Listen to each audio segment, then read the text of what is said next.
संगीत और बनारस का बहुत ही पुराना और गहरा रिश्ता रहा है। संगीत के विद्वान इस वक्त हमारे साथ मौजूद हैं। आपको बता दें, इस वक्त हमारे साथ संगीत के विद्वान जिनका नाम प्रोफेसर राजेश्वर आचार्य है, वो मौजूद है। और आपको बता दें 2019 में उनको पद्मश्री से भी नवाजा गया था। और ऐसा इनके बारे में कहा जाता है कि बनारस को बेहद करीब से समझते हैं। बात करेंगे।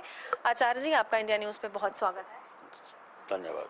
क्योंकि बनारस को अगर हमें समझना हो, और बनारस में अगर सीधे हम पहले 2019 या 14 में चले जाएं, उसके बाद की जो तस्वीर बदली है बनारस की, उसको आप किस तरीके से देखते हैं? क्योंकि बनारस और संगीत का बहुत ही गहरा रिश्ता रहा है और आप संगीत के विद्वान भी हैं।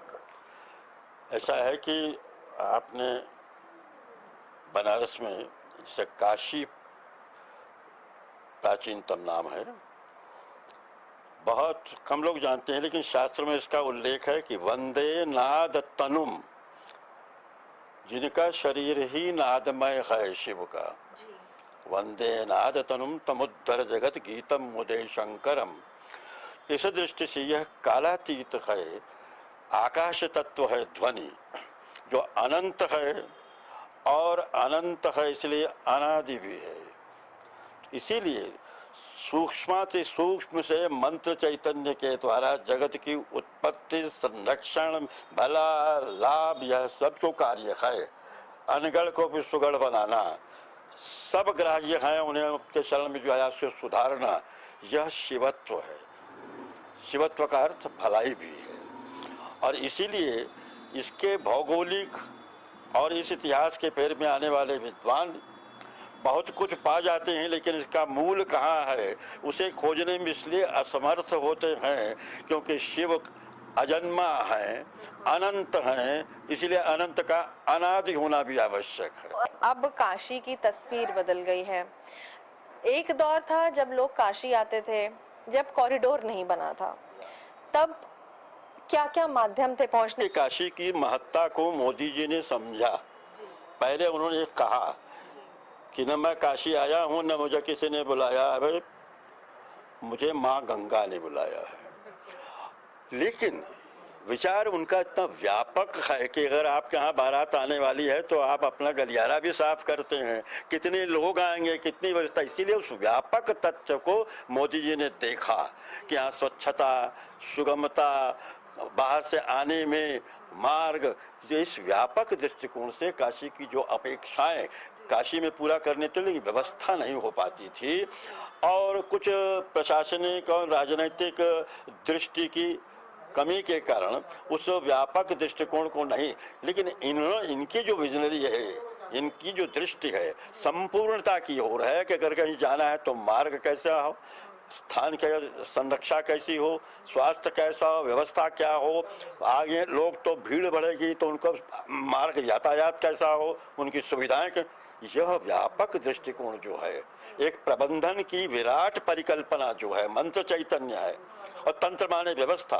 तो काशी के मंत्र चैतन्य के अलावा तंत्र पर भी ध्यान दिया, पवित्रता पर ध्यान दिया। और क्योंकि माँ गंगा ने बुलाया, इसलिए गंगा जिस प्रकार पाप मुक्त करती हैं और पुण्य युक्त करती हैं, मोदी जी ने इसके सारे उपाय किए। एयरपोर्ट पहुंचने में 1.5 घंटा लग जाता था, अब हम 20 मिनट आधा घंटे में भी पहुंच सकते हैं। अगल बगल जहाँ जहाँ से वाराणसी पहुँचने के मार्ग हैं, उनकी सुगमता, उनको चौड़ा करना। गलियाँ जो हैं पहली जो थी वो अब व्यवस्थित विकास नहीं है। तब क्या था कि 10,000 की सेना को 50,000 की सेना वो कर दी, इसीलिए मार्ग पतले बनाए जाते थे कि एकाएक सेना न घुस जाए। लेकिन अब परिस्थिति बदली, और यह वैश्विक सांस्कृतिक राजधानी है। इस वैश्विक मूल्य को समझते हुए, इसके धार्मिक मूल्य को समझते हुए, और काशी ऐसी जगह है जहाँ विशिष्टताएं सामान्यतया घूमती हैं। हम लोगों के बड़ों ने ये बताया कि काशी को कि मैं किसी को छोटा मत समझना, काशी में बड़ी विशिष्टताएं सामान्य भाव से घूमती रहती हैं। इस वैशिष्ट को समझते हुए काशी की सामान्य से सामान्य अपेक्षाओं और आवश्यकता को पूरा करने का प्रयास मोदी जी ने कहा, जो सबसे सफल प्रयोग रहा। मार्ग, यातायात, ठहरना, सुविधा, लाइट, पहुंच और भीड़ न हो, यह यात्रा और पवित्र मात्रा का नीड़ बने, भीड़ न बने। बिल्कुल सर, हम पहले भी काशी आए हैं और हम देखते थे कि तारें लगातार दिखती थी, बड़ा सा जत्था था। तो दिखती थी, बिजली कम दिखती थी। हम लोग 12-12 घंटा, 8-8 घंटे बिना उसके तड़पते रहते थे। क्या आप कल्पना कर सकती हैं कि एक महिला है, वह कहीं आ रही है, जा रही है, तो जब आप पुरुषों के लिए शौचालय तक की व्यवस्था नहीं कर रखी, उन पर क्या बीतती होगी।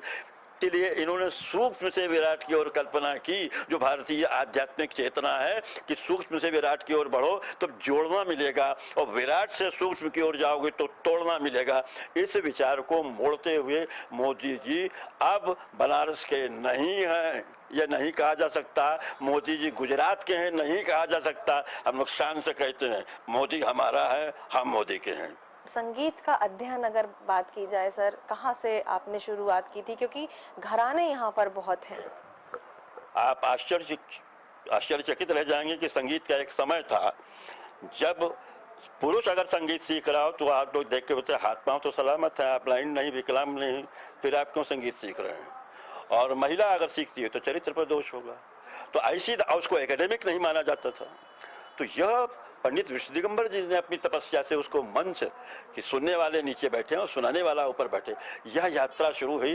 लेकिन विगत 60 वर्षों के अंतर्गत यहाँ के जो क्यों पूरे भारत वर्ष से जब व्यक्ति समझता है कि परिवार के लिए अब मैं परामर्शक पालक के बाद अब दायित्व बन गया हूं, तो धीरे विरक्त होकर वो काशी आता है और संचित अनुभवों को यहाँ लुटाता है।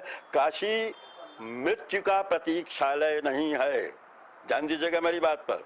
काशी मृत्यु का प्रतीक्षालय नहीं है, मोक्ष की जन्मभूमि है, कर्म धर्म है और विकास का यही मर्म है, और इसको नकारने वाले के लिए शर्म है।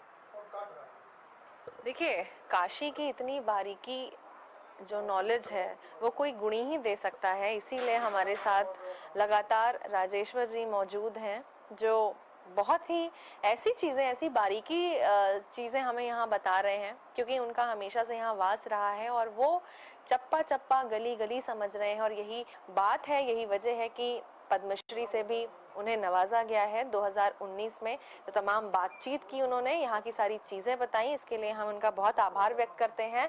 साथ ही लगातार हमारे साथ इन खबरों में बने रहिए, क्योंकि अभी बहुत कुछ दिखाना बाकी है इस काशी को। बनारस से वीडियो जर्नलिस्ट राजेंद्र के साथ मैं निकिता सरीन।